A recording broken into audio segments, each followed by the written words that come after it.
Hey, what's up with you? Today I'm going to be changing out the driver's side hub assembly on my wife's 2004 Jeep PJ. It's not a really hard job, but I'll go through it. Some of the parts I'm going to fast forward through, and down in the comments I'll leave all the tools that you'll need. So sit back and enjoy.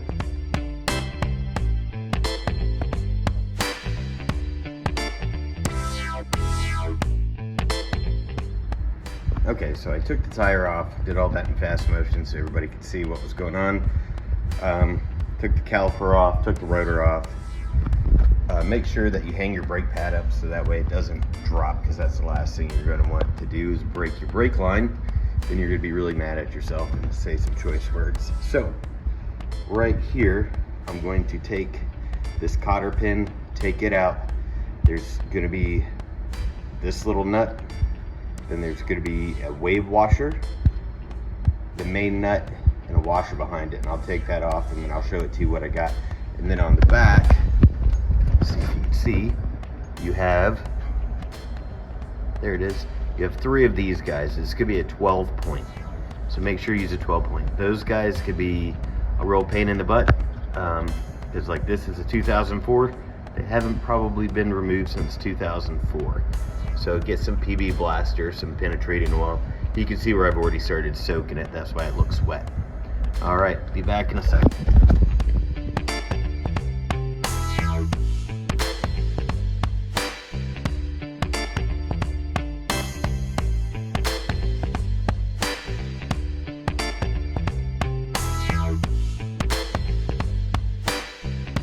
All right, you can already see I got the center bolt out. There's that washer, don't forget about that, but there's a lot of corrosion right here. I got the bolts out the back. They don't look too bad, but you're gonna wanna clean them up. So now, I found the easiest way is to take a dead blow and just pop it around the edge a little bit, and then it should pop right off.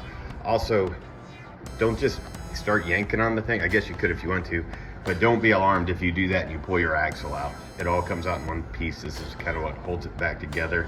So I'm gonna do that now, then I will start cleaning up some pieces.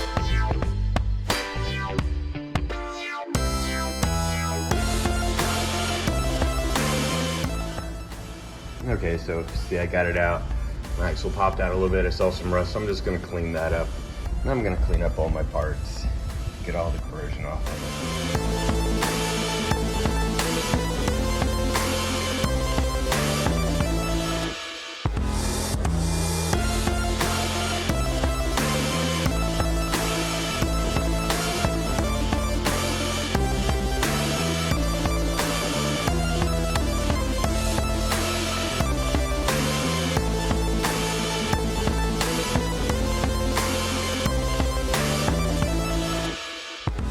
Okay, so as you can see I cleaned most of the rust off, the threads. You want to clean the inside of this really good. There's a lot of corrosion and just all types of buildup. And if you don't clean this out, it's going to make it really hard to put your new hub assembly in, because this is where the bearing goes. I also used a little bit of grease, and I'll grease up the inside here, and then I'll put a little bit on the teeth here as well. But yeah, just make sure that's cleaned up really good. As you can see, I mean, it's not perfect, but I cleaned up the hardware so it looks a lot better. Cotter pins, you'll hear the big debate to reuse cotter pins, not to reuse cotter pins.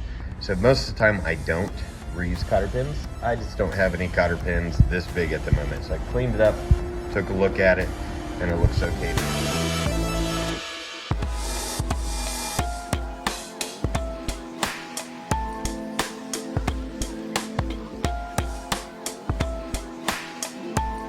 Okay, so I got it on. I do like to spin it just to make sure I have everything lined up. I can't really spin it. There you go. You can kind of see it moving back there.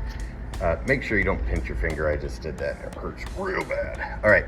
So, and also, the first time I ever did this, I forgot to put the shield back on. I put it all back together, and then I was just like, dang it, I had to take it all off. This time I remembered to put the shield on. So just happy reminder, put your shield on.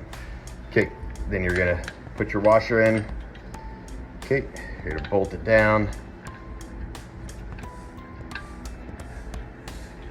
I normally just use the impact. If you don't have an impact, it's a lot. Normally I just put it to super tight. I can't remember what it is off the top of my head.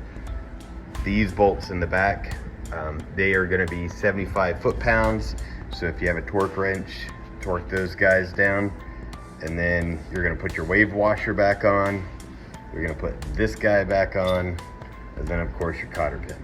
So it's reverse of what you just did. And then I'm just going to clean it up a little bit so there's not so much grease everywhere. Alrighty.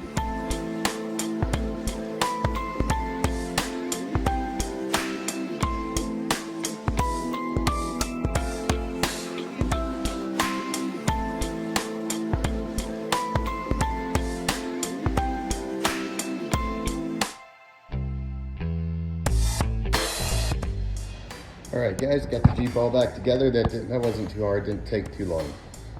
All right, again, look down in the link below and I'll post all the tools that I used.